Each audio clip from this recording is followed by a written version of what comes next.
German language course में डाल देते हो, कुछ शहर गुत करते हैं, कुछ एवरेज करते हैं। तो सबके लिए एक सॉल्यूशन नहीं हो सकता सर। हाँ, ये बात ठीक है बिल्कुल। तो एक टैलेंट बैंड है, एक ब्रैकेट है। अब आईआईटी लेवल के कैंडिडेट्स तो डायरेक्ट स्कॉलरशिप से जा ही रहे हैं, पंजाब इंजीनियरिंग कॉलेज से जा रहे हैं। राइट। उसके बाद वाला जो टैलेंट पूल है ना सर, उसको वाइज डिसीजन लेना है कि वो करियर पाथ मेरे लिए वर्दी है कि नहीं है।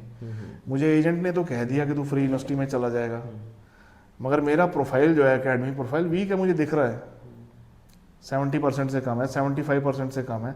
अच्छी यूनिवर्सिटी मुझे एडमिशन यहाँ इंडिया में नहीं देगी, German public university free university मुझे क्यों बुलाएगी? बिल्कुल। हाँ, ये एनालिसिस तो खुद भी कर सकता है कैंडिडेट।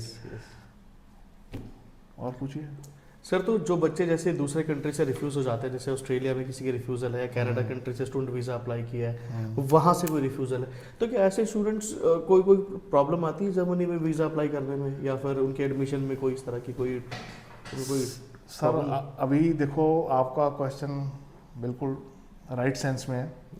मैं आपको ये कहता हूँ, अगर आपका जर्मनी से भी रिफ्यूज़ल है ना, आप री एप्लीकेशन डाल सकते हैं, क्योंकि वो पॉइंट आउट करते हैं वो पैरामीटर्स। अगर उन पैरामीटर्स को आप करेक्टिव मेजर्स लेके अपना लैंग्वेज को और इम्प्रूव किया, अगर वहाँ से ऐसा मेंशन आया, तो एकेडमिक्स तो आप नहीं चेंज कर सकते, बट हाँ प्रोफाइल बिल्टअप में आप थोड़ा वर्क एक्सपीरियंस लो, थोड़ा उस फील्ड के बारे में स्टडी करो, यूनिवर्सिटी का इंटरव्यू क्वालिफाई करो, तो अच्छी यूनिवर्सिटी आपको एडमिशन देगी और वो कंसिडर करते हैं कि भाई आपने अपने प्रोफाइल पे काम किया है, राइट, आपको अपॉर्चुनिटी देते हैं। अब आती है बात ऑस्ट्रेलिया का रिफ्यूज़ल, कनाडा का रिफ्यूज़ल, यूके का रिफ्यूज़ल। सर उनकी वीज़ा रिक्वायरमेंट्स में कहीं भी मेंशन नहीं है ये कि इन कंट्रीज से रिफ्यूज़ यहाँ अप्लाई ना करें।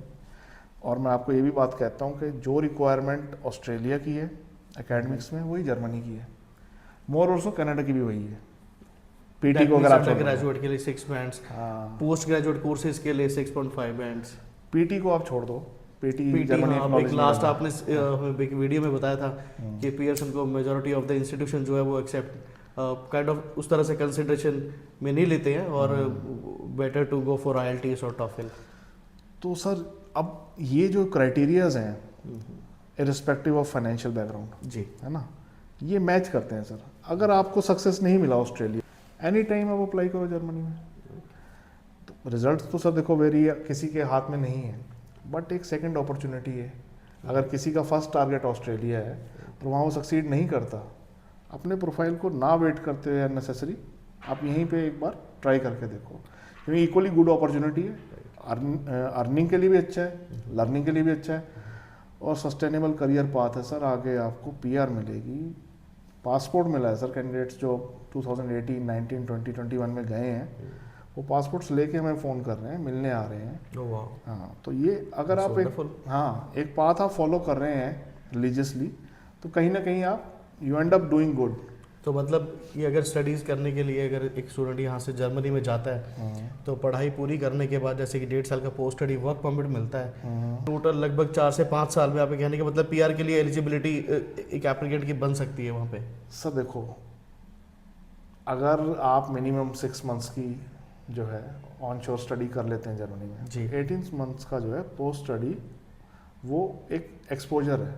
करेक्ट है ना, वो वर्क राइट्स नहीं उसको कहते, वो जॉब सीकर कैटेगरी कहते हैं। ओके, मोर और सो बात सेम है, बट क्योंकि 18 मंथ्स आपके पास जॉब है चाहे नहीं है, आप ढूंढ रहे हो, हाँ आप ढूंढ रहे हो, है ना, आप वर्कआउट कर रहे हो ऑप्शंस, राइट। उस दौरान भी आपको कोई क्वेश्चन नहीं है। 18 मंथ्स आप आराम से जॉब ढूंढो, मिल गई है तो करो। अगर रेलेवेंट फील्ड में कर रहे हो और एम्प्लॉयर को इश्यूज़ नहीं है आपकी जर्मन लैंग्वेज रिक्वायरमेंट से, और वो इंग्लिश एनवायरनमेंट है, वहाँ पे इंग्लिश स्पीकिंग एनवायरनमेंट है, कॉस्मोपॉलिटन है वैसे तो, मोस्ट ऑफ दी जो उनकी मेन एरियाज हैं वो कॉस्मोपॉलिटन है, इंग्लिश ही मेन लैंग्वेज चलती है। बट हाँ, जो थोड़ा सा रीजनल एरिया है या जहाँ जर्मन पॉपुलेशन पहले से है, वो पसंद करते हैं कि हमारी लैंग्वेज बोलें, एम्प्लॉयर्स खास तौर पर, तो उसमें सर आपको एक लंबा स्पैन मिलता है एक्लेमेटाइज करने का, अपने आप को आप अडेप्ट होते हो, कुछ आप कल्चर सीखते हो, कुछ लैंग्वेज सीखते हो।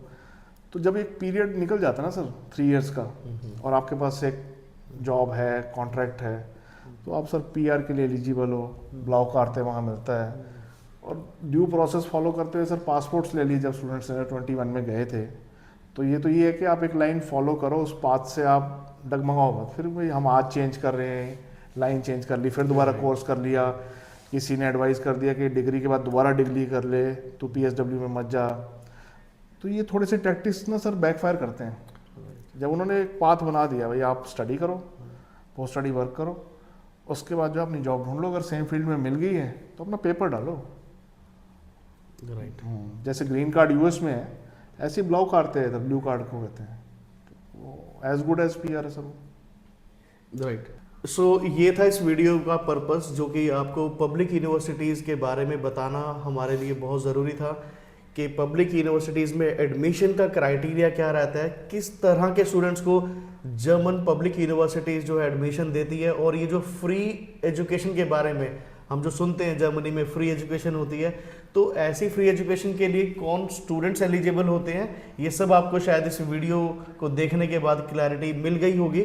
और इस तरह की और भी इंफॉर्मेटिव वीडियोस हम आपके लिए लेके आते रहेंगे। तो आपसे रिक्वेस्ट है कि अगर आपको ये वीडियो पसंद आई है, चैनल को सब्सक्राइब करें, वीडियो को लाइक करें और शेयर करना मत भूलें। तो thank you so much Alok sir, फिर से एक बार आने के लिए धन्यवाद।